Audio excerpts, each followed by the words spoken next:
I want to bring to you today from the word of the Lord in 2 Corinthians chapter 9, verse 6. The scripture said, remember this, whoever sows sparingly will also reap sparingly, and whoever sows generously will also reap generously. I read a statement a good while back, and it simply said this: someone is sitting in the shade today because someone planted a tree a long time ago. Warren Buffett, who is often vocal about his strategies of investing philosophy, king of long-term investing.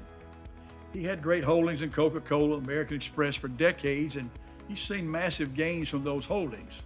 So I would have to give credence to something he would say, such as this incredible statement.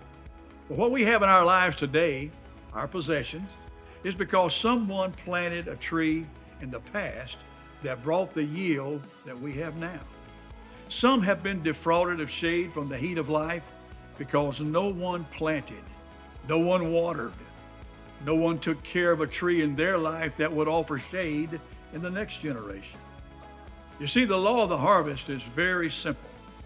Whatsoever a man soweth, that shall he also reap. So then, I think it would be proper for us to say that if a man does not sow, he shall not reap.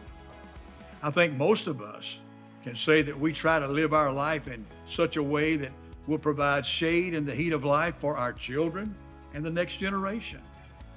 But no one ever paid the price like Jesus did. But he not only planted the tree, but he was crucified on the very tree he planted. No greater love has no man than he that would give his own life. See, my thought to us here today is very simple. We need to choose the tree that we plant. Choose the soil that you plant the tree in. Don't waste your time in trying to plant a seed in soil that cannot or will not produce life. Choose the proper maintenance. Schedule watering, fertilizing, pruning for that tree. Proper pruning dictates the solid covering that shade will provide. Honor the shade of that tree by slowing down, taking a few minutes, maybe throwing down a blanket and just taking a nap in the shade of that tree. You see, we work so hard for tomorrow, and yet tomorrow will be here and it will be over before you even know it. So I would say enjoy the shade. Make sure you leave a tree that will shade another. Blessings.